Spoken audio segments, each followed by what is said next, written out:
Hey guys, what's going on? James here. In this video today, we're talking about the Tampa Bay Buccaneers coaching staff because the Bucs find themselves not in a great place going into the bye week. I'm going to be making a couple of videos talking about the coaching staff in this one, players in the next one, front office in the next one, and then probably injuries in the last one, and just where the Bucs find themselves going into this bye week. Because overall, it's not a good place to be. They're 4-6. They've lost 5 out of their last 6 games. Really, 4 of those 5 losses have been very winnable games. Both games against the Falcons, an overtime loss against Kansas City, a close loss against the San Francisco 49ers, where an argument can be made in all 4 of those games. The 2 against the Falcons, the 1 against the Chiefs, the 1 against the 49ers, that the Bucs should have won that game, or at the very least, at the very least, should have won half of them. And they lost all 4 of those games. The only game where you're like, it is what it is against the Baltimore Ravens. And there's many reasons as to why the Bucs find themselves in the place that they are at.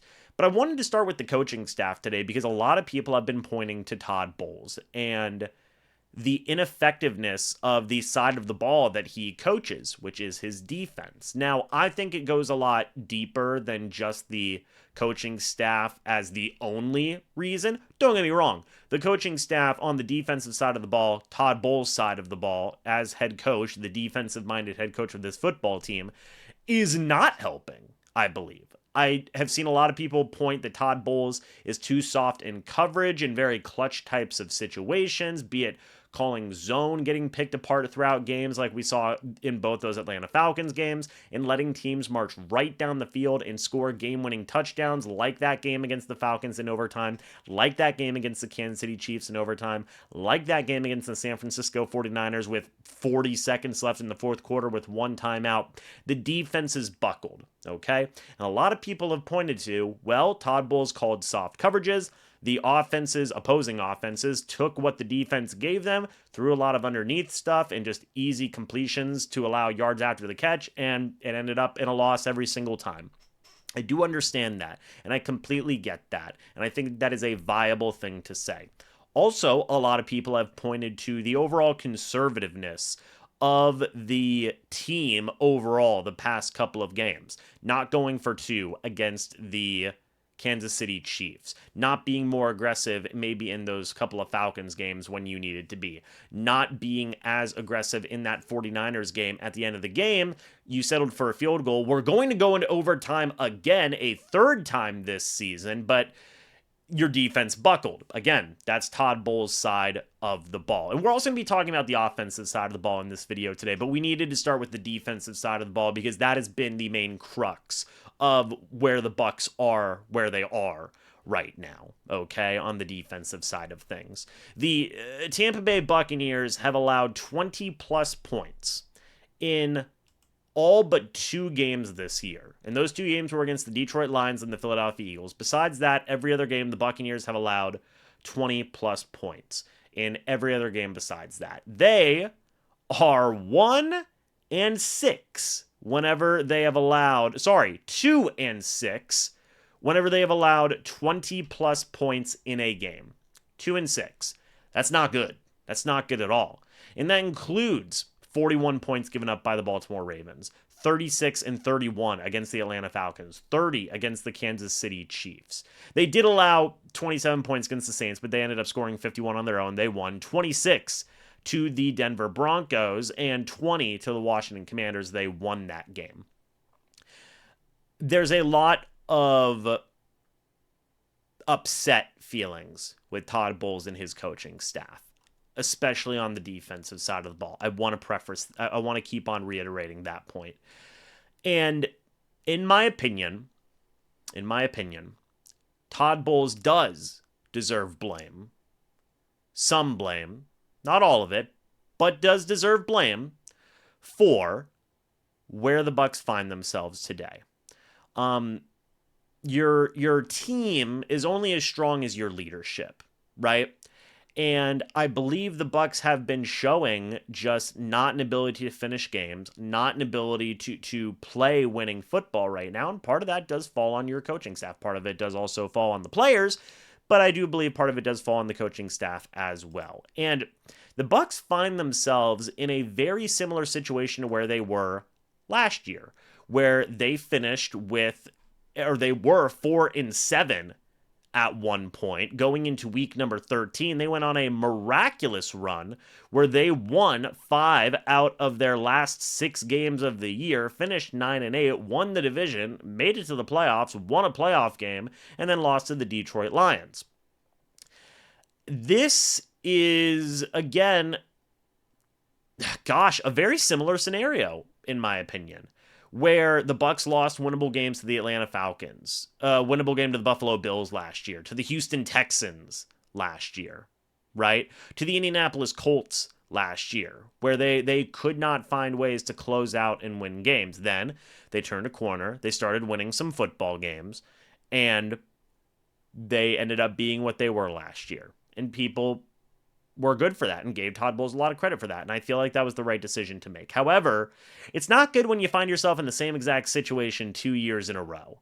You would hope for improvement. And right now, the Bucs are not improving. In fact, they are either A, staying the same, or B, regressing. And you're seeing a lot of regression on the defensive side of the ball. One of the biggest things that's been alarming to me about Todd Bowles and his defensive coaching staff specifically has been an inability to cultivate and develop and grow talent. Yes, I know that they're working with a bit of a bare cupboard, in my opinion, and we'll get to that whenever we talk about the front office and possibly even the players as well.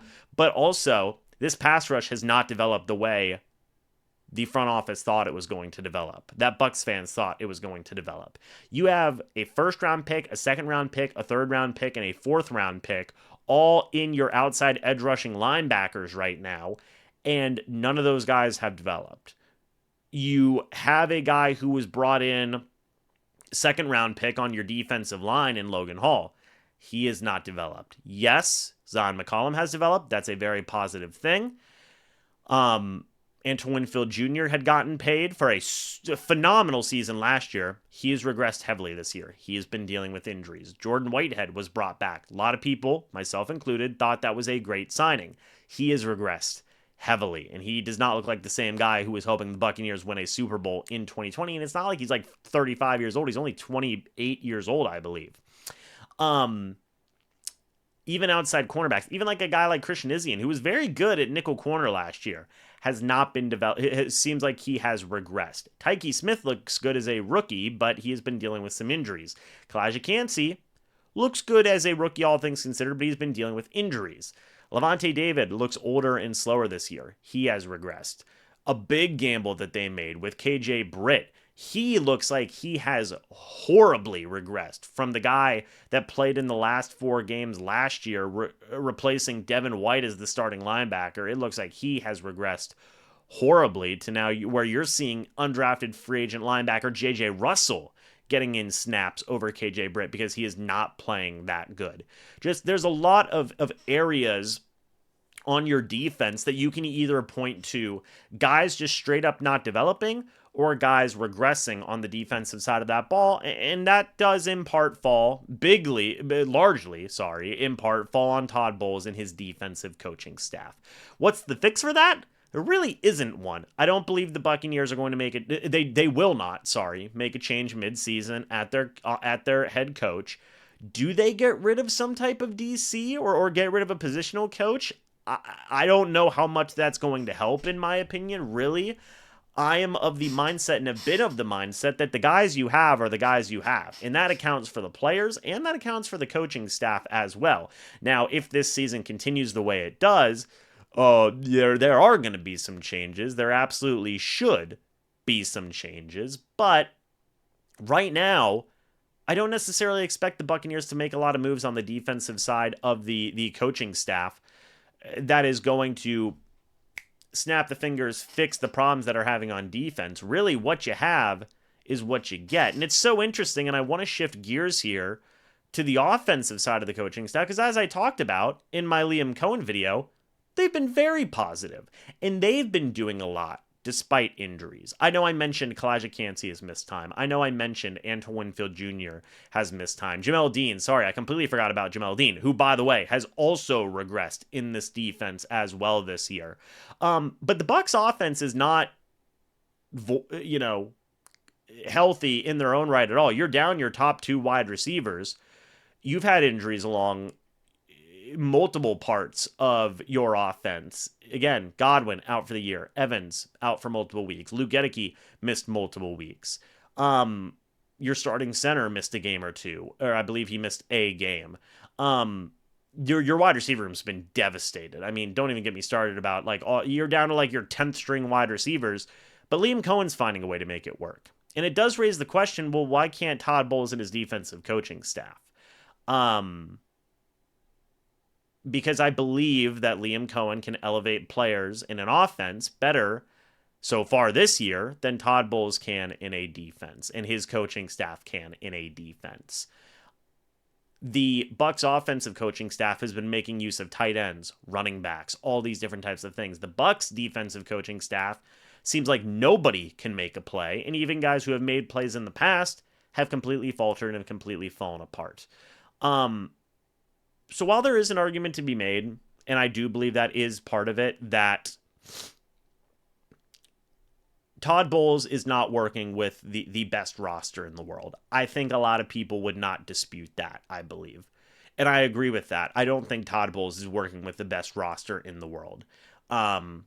He needs a number 1 pass rusher. He doesn't have one. He needs really a number 2 linebacker that can eventually become your number 1. He doesn't have that. You thought it could be Devin White. It wasn't Devin White. Who was in charge of developing Devin White? Todd Bowles. Didn't happen. Now, it also does say something that he went to Philadelphia and got cut from there without playing a single snap, and Philadelphia is usually very good at developing defensive players. But there's just been a lot of examples of just lack of development on the defensive side of the ball. Cautious game time decisions this season, and just poor defense in general. Yes, with injuries, but backups not being able to step up in a next man up mentality, and not being clutch, the defense as a whole. That's Todd Bowles' side of the ball, and he does deserve a good chunk of blame. And yes, Liam Cohen has had his moments where he has been overly cautious and not making the best of opportunities. Sean Tucker not playing after that 200 scrimmage yard game, he hasn't really played since then, is a very disappointing thing that you hope changes after the bye week. But it's pretty clear to see that the main issue with the Bucs right now, in terms of coaching staff, is Todd Bowles and the defensive coaching staff. And it goes deeper than the guys are hurt, right? They've had so many injuries on defense. I've said this before multiple times, and I'll say it again. When does that stop being a legitimate reason and start becoming a crutch, start becoming an excuse? I think we're to that point, in my opinion. I think we're to that point because you're seeing clear regression. You're seeing lack of development, especially in that pass rush, and you're seeing too conservative of leadership in clutch time opportunities.